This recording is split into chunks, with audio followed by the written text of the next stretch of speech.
ನಮಸ್ಕಾರ ಫ್ರೆಂಡ್ಸ್, ಇವತ್ತಿನ ವಿಡಿಯೋದಲ್ಲಿ ಬೇಡದ ಕೂದಲಿನ ಸಮಸ್ಯೆಗೆ ಶಾಶ್ವತ ಪರಿಹಾರ ಕಂಡುಕೊಳ್ಳೋದು ಹೇಗೆ ಅನ್ನೋದನ್ನು ನೋಡೋಣ. ನಾನು doctor Shilpa Bhat, skin specialist ಅಥವಾ ಡರ್ಮಟಾಲಜಿಸ್ಟ್, ಸುಬೋಧ ಸ್ಕಿನ್ ಕ್ಲಿನಿಕ್, ಬೆಂಗಳೂರಿಂದ. ಸೊ ಎಷ್ಟೊಂದು ಜನ ಹೆಣ್ಮಕ್ಳಿಗೆ ಅನ್ವಾಂಟೆಡ್ ಹೇರ್ ಅಥವಾ ಬೇಡದ ಕೂದಲಿನ ಸಮಸ್ಯೆ ಇರುತ್ತೆ. ಆ ಸಮಸ್ಯೆಯಿಂದ ತುಂಬ ನೊಂದಿರ್ತಾರೆ ಕೂಡ. ಸೊ ಈ ಸಮಸ್ಯೆ ಎಷ್ಟೊಂದು ಜನಕ್ಕೆ ಮಾನಸಿಕವಾಗಿ ಕೂಡ ತುಂಬ ಹಿಂಸೆ ಕೊಡ್ತಾ ಇರುತ್ತೆ.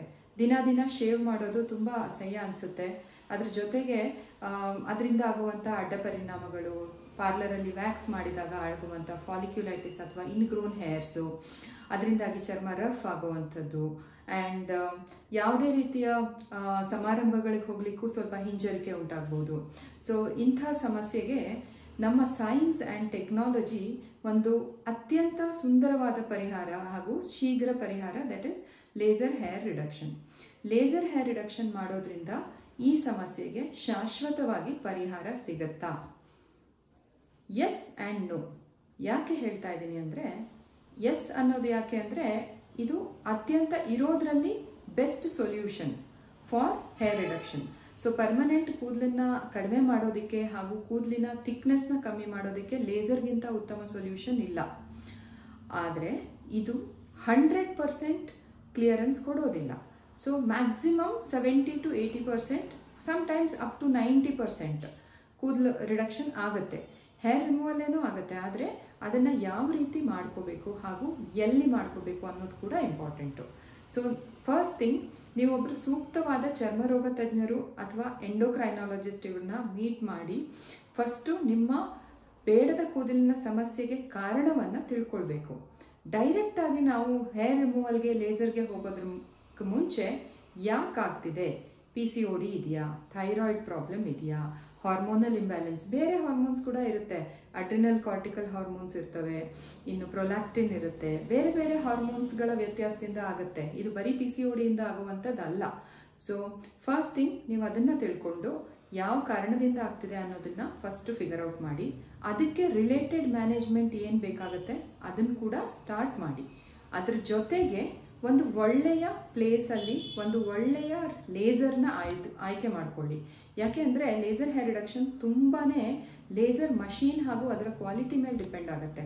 ಸೊ ಒಂದು ಸ್ಟ್ಯಾಂಡರ್ಡ್ ಮಷೀನ್ ಚೂಸ್ ಮಾಡ್ಕೊಳ್ಳುವಾಗ ನೀವು ಪ್ರೊವೈಡರ್ ಯಾರು, ಇದು ಸ್ಕಿನ್ ಸ್ಪೆಷಲಿಸ್ಟ್ ಮಾಡ್ತಾ ಇದ್ದಾರಾ ಅಥವಾ ಯಾವುದೋ ಒಂದು ಪಾರ್ಲರ್ ಅಥವಾ ಒಂದು ನಾರ್ಮಲ್ ಸಲೂನ್ಸ್ ಥರ ಆ ಥರ ಎಲ್ಲ ಲೇಸರ್ ಹೇರ್ ರಿಡಕ್ಷನ್ ಮಾಡಿಕೊಂಡಾಗ ಸೈಡ್ ಎಫೆಕ್ಟ್ ಆಗೋ ಚಾನ್ಸೇ ತುಂಬ ಜಾಸ್ತಿ ಇರುತ್ತೆ.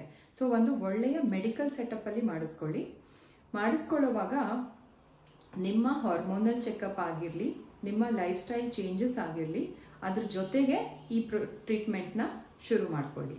ಸೊ ಲೇಸರ್ ಹೇರ್ ರಿಡಕ್ಷನ್ನು ಸಾಮಾನ್ಯವಾಗಿ ಒಂದು 10ರಿಂದ 20 ಸೆಷನ್ ಬೇಕಾಗುತ್ತೆ. PCOD ಇದ್ದರೆ, PCOD ಅಥವಾ ಬೇರೆ ಹಾರ್ಮೋನಲ್ ಇಂಬ್ಯಾಲೆನ್ಸ್ ಇದ್ದರೆ ಅಷ್ಟು ನಂಬರ್ ಆಫ್ ಸೆಷನ್ಸ್ ತುಂಬ ಬೇಕಾಗುತ್ತೆ. ಬರೀ ಒಂದು 4-5 ಸೆಷನ್ಗೆ ಆಗಿಬಿಡುತ್ತೆ, 1 ಸೆಷನ್ಗೆ ಆಗಿಬಿಡುತ್ತೆ, ಈ ಥರ ಅಂದ್ಕೊಳ್ಳೇಬೇಡಿ. Multiple sessions. ಆದರೆ ನಿಮ್ಮ ಸೆಷನ್ಸ್ ಇಂಟರ್ವಲ್ ಇದೆ ಅಲ್ಲ, ಅದು ಕೂಡ ಒಳ್ಳೆ ಮಷೀನಲ್ಲಿ ಸ್ವಲ್ಪ ಜಾಸ್ತಿ ಇಂಟರ್ವಲ್ ಬೇಕಾಗುತ್ತೆ. ಅಂದರೆ ನಿಮಗೆ ಒಂದು ಉತ್ತಮವಾದ ಲೇಸರ್ ಮಷೀನಲ್ಲಿ ಟ್ರೀಟ್ಮೆಂಟ್ ಮಾಡಿದಾಗ ವಾಪಸ್ ಗ್ರೋತ್ ಆಗೋದು ಮಿನಿಮಮ್ 1 ತಿಂಗಳು ತಗೊಳುತ್ತೆ. ಸೊ ಅಥವಾ ನಿಮ್ಗೆ ಸಪೋಸ್ ತುಂಬ ಹಾರ್ಮೋನಲ್ ಇಂಬ್ಯಾಲೆನ್ಸ್ ಇದೆ, ಬೇಗ ಬರ್ತಿದೆ ಅಂದರೆ ಶುರುವಲ್ಲಿ ಸ್ವಲ್ಪ ಬೇಗ ಮಾಡಿಕೊಂಡು ನಿಮ್ಮ ಟ್ರೀಟ್ಮೆಂಟ್ ಆಗ್ತಿದ್ದಂಗೆ ಲೇಸರ್ ಹೇರ್ ರಿಡಕ್ಷನ್ನ ಸ್ಪೇಸಿಂಗ್ ಜಾಸ್ತಿ ಆಗ್ತಾ ಹೋಗುತ್ತೆ. ಅಂದರೆ once in 2 months, once in 3 months ಈ ಥರ ಮಾಡಿದ್ರೆ ಸಾಕಾಗುತ್ತೆ. ಸೊ ಲೇಸರ್ ಹೇರ್ ರಿಡಕ್ಷನ್ ಯಾವಾಗ ಮಾಡಬೇಕು, ನಿಮಗೆ 1 ಸೆಷನ್ ಆಗಿ ಮತ್ತೆ ಸೆಕೆಂಡ್ ಸೆಷನ್ನು ಜಸ್ಟ್ ಗ್ರೋತ್ ಬಂದ ತಕ್ಷಣನೇ ಮಾಡಬೇಕು. ತುಂಬ ಡಿಲೇ ಮಾಡ್ತಾ ಹೋದರೆ, ಅಂದರೆ ಒಬ್ಬರಿಗೆ ಲೇಸರ್ ಹೇರ್ ರಿಡಕ್ಷನ್ ರೆಗ್ಯುಲರಾಗಿ ತಗೊಳಕ್ಕಾಗಲ್ಲ. ಈ ಮಂತ್ ತಗೊಂಡೆ, ನೆಕ್ಸ್ಟ್ ಒಂದು 2 ತಿಂಗಳ ಬಿಟ್ಟು 3ನೇ ತಿಂಗಳಿಗೆ ತಗೊಳ್ತೀನಿ ಅಂದರೆ ಶುರುನಲ್ಲಿ ಅದು ವರ್ಕ್ ಆಗದೆ ಇರ್ಬೋದು. ಯಾಕೆ ಹಾಗಾಗುತ್ತೆ? ಹೇರ್ ಸೈಕಲ್ ಅಂತ ಇರುತ್ತೆ. ಕೂದಲಿನ ಒಂದು ಪರ್ಟಿಕ್ಯುಲರ್ ಫೇಸು, ಅನಾಜನ್ ಫೇಸ್ ಅಂತ ಹೇಳ್ತೀವಿ, ಆ ಫೇಸಲ್ಲಿ ಮಾತ್ರ ಲೇಸರ್ ಕೆಲಸ ಮಾಡುತ್ತೆ, ನೆನ್ಪಿಟ್ಕೊಳ್ಳಿ. ಬೇರೆ ಫೇಸ್ ಅಂದರೆ ಟೀಲೋಜನ್ ಮತ್ತು ಕೆಟಜನ್ ಫೇಸಿಗೆ ಎಂಟ್ರಿ ಆದಮೇಲೆ ಹೇರು, ಆ ಫೇಸ್ಗಳಲ್ಲಿ ವರ್ಕ್ ಆಗಲ್ಲ. ಸೊ ನೀವು ಲೇಸರ್ ಹೇರ್ ರಿಡಕ್ಷನ್ ಮಾಡುವಾಗ ಸರಿಯಾದ ಸಮಯಕ್ಕೆ ವಾಪಸ್ ಹೋಗಿ ಮಾಡಿಸ್ಕೊಳ್ಳೋದು ಕೂಡ ಇಂಪಾರ್ಟೆಂಟು. ಸೊ ಕೆಲವು ಸೆಷನ್ಸ್ನ ಕರೆಕ್ಟಾಗಿ ತಗೊಂಡ್ರೆ ನಿಮ್ಮ ಹೇರ್ ಗ್ರೋತ್ ತುಂಬ ಸ್ಲೋ ಆಗಿರುತ್ತೆ, ಹೇರ್ ಕ್ವಾಲಿಟಿ ಚೇಂಜ್ ಆಗುತ್ತೆ, ದಪ್ಪ ಹೇರ್ ಇರೋದು ಥಿನ್ ಆಗಿಬಿಡುತ್ತೆ, ಹೇರ್ ನಂಬರ್ಸ್ ಕಡಿಮೆ ಆಗ್ತಾ ಹೋಗುತ್ತೆ. 1 ಸೆಷನ್ನಿಂದ ನೆಕ್ಸ್ಟ್ ಸೆಷನ್ನಿಗೆ ದ ನಂಬರ್ ಆಫ್ ಹೇರ್ಸ್ ಬೆಳೆಯೋದು ಕಡಿಮೆ ಆಗ್ತಾ ಹೋಗುತ್ತೆ. ಸೊ ಹೀಗೆ ಮಾಡಿಕೊಂಡು ಒಂದು ನಿಮಗೆ ಸ್ಯಾಟಿಸ್ಫ್ಯಾಕ್ಟ್ರಿ ರಿಸಲ್ಟ್ ಬರೋವರೆಗೂ ರೆಗ್ಯುಲರ್ ಆಗಿ ಮಾಡಿಸ್ಕೊಂಡು ಆಮೇಲೆ ಮೇಂಟೆನೆನ್ಸ್ ಸೆಷನ್ಸ್ ಅಂತ 6 ತಿಂಗಳಿಗೊಮ್ಮೆನೋ ವರ್ಷಕ್ಕೊಮ್ಮೆನೋ ತಗೊಳ್ಬೇಕಾಗ್ಬೋದು. So laser hair reduction the solution. ಆದರೆ ಅದು ಇಷ್ಟು ಸೆಷನ್ನು ಮುಗಿದು ಹೋಯ್ತು ಅಂತ ಅಂದ್ಕೋಬೇಡಿ. ನಿಮ್ದು ಆದಮೇಲೆ ಮೇಂಟೆನೆನ್ಸ್ ಬೇಕಿದ್ರೆ ತಗೊಳ್ಳಿ. It is still better than waxing and shaving. So laser hair removal ತುಂಬ ಕಾಸ್ಟ್ಲಿನಾ ಅಂತ ಕೇಳ್ತಾರೆ ಕೆಲವು ಪೇಷಂಟ್ಸು. ಆದರೆ ನೀವು ಏನಂದರೆ ಈಗ ಲೇಸರ್ ಹೇರ್ ರಿಡಕ್ಷನ್ ಮಾಡಿಸುವಾಗ ಒಂದು ಬಜೆಟ್ ಇರುತ್ತೆ ನಿಮಗೆ, ಅಷ್ಟನ್ನ ಪ್ಲ್ಯಾನ್ ಮಾಡ್ಕೊಳ್ಳಿ. ಯಾಕೆಂದರೆ ಪದೇ ಪದೇ ಪಾರ್ಲರಿಗೆ ಹೋಗಿ ವ್ಯಾಕ್ಸಿಂಗ್ ಮಾಡ್ತಾ ಇದ್ರು ಅಥವಾ ಬೇರೆ ಯಾವುದೇ ಹೇರ್ ರಿಮೂವಲ್ ಮೆಥಡ್ ಮಾಡ್ತಾ ಇದ್ರು ನಿಮಗೆ ಸ್ವಲ್ಪ ಮಟ್ಟಿಗೆ ಅದ್ರ ಖರ್ಚು ಕೂಡ ಬಂದೇ ಬರುತ್ತಲ್ವಾ. ಲಾಂಗ್ ಟರ್ಮಲ್ಲಿ ಲೆಕ್ಕ ಹಾಕಿದರೆ ಪ್ರಾಬಬ್ಲಿ ಲೇಸರ್ ಹೇರ್ ರಿಮೂವಲ್ ನಿಮಗೆ ಎಕನಾಮಿಕಲ್ಲೇ ಆಗ್ಬೋದು. ಇನ್ನೊಂದು ಏನಂದರೆ the quality of life and ನಮ್ಮ ಮೆಂಟಲ್ ಒಂದು ಮಾನಸಿಕ ಸಮಾಧಾನ ಅದು ಕೊಡುವಂಥದ್ದಿದೆ ಅಲ್ಲ, ಅದಕ್ಕೆ ಬೆಲೆ ಕಟ್ಟಕ್ಕಾಗಲ್ಲ.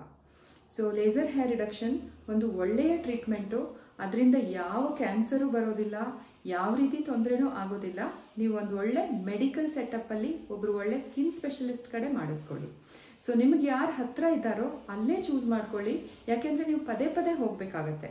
ಸೊ ಪದೇ ಪದೇ ಮಾಡಿಸೋದ್ರಿಂದ ಸೊ ನಿಮಗೆ ಕನ್ವೀನಿಯೆಂಟ್ ಆಗಿರೋ ಕಡೆ ನೋಡಿಕೊಂಡು ಲೇಸರ್ ಹೇರ್ ರಿಮೂವಲ್ನ ಮಾಡಿಸ್ಕೊಳ್ಳಿ. ಅದರಿಂದ ಆಗುವಂಥ ಉಪಯೋಗಗಳಿದೆ ಅಲ್ಲ, ಅದು ತುಂಬ ಜಾಸ್ತಿ. ಯಾವುದೇ ರೀತಿ ಹೇರ್ ರಿಮೂವಲ್ ಮೆಥಡ್ಗಿಂತ laser hair removal is the best. ಆದರೆ ಒಳ್ಳೆ ಕಡೆ ಮಾಡಿಸ್ಕೊಳ್ಳಿ ಅಷ್ಟೇ. ಅದ್ರ ಜೊತೆ ನಿಮ್ಮ ಹಾರ್ಮೋನಲ್ ಇಂಬ್ಯಾಲೆನ್ಸು ಅಥವಾ ಏನು ಪ್ರಾಬ್ಲಮ್ ಇದೆ ಅದನ್ನು ತಿಳ್ಕೊಂಡು ಅದನ್ನು ಸರಿ ಮಾಡ್ಕೊಳ್ಳಿ. ಆವಾಗಲೇ ನಿಮಗೆ ಸರಿಯಾದ ರಿಸಲ್ಟ್ ಸಿಗೋಕ್ಕೆ ಸಾಧ್ಯ. ಸೊ ಈ ವಿಡಿಯೋಯಿಂದ ನಿಮ್ಗೆ ಹೆಲ್ಪ್ ಆಗಿದೆ ಅಂದ್ಕೋತೀನಿ. ಈ ವಿಡಿಯೋ ಬೇರೆ ಯಾರಿಗಾದರೂ ಅನುಕೂಲ ಆಗೋ ಹಾಗಿದ್ರೆ ಅವ್ರಿಗೆ ದಯವಿಟ್ಟು ಶೇರ್ ಮಾಡಿ. ಲೇಸರ್ ಮಾಡಿಸ್ಕೊಳ್ಳೋಕೆ ಮುಂಚೆ ನಿಮ್ಗೇನಾದರೂ ಅನುಮಾನಗಳಿದ್ದರೆ ನನಗೆ ಕಾಮೆಂಟ್ ಮೂಲಕ ತಿಳಿಸಿ, ನಾನು ಅದನ್ನು ಕ್ಲಾರಿಫೈ ಮಾಡೋದಕ್ಕೆ ಖುಷಿಯಿಂದ ಮಾಡಿಕೊಡ್ತೇನೆ.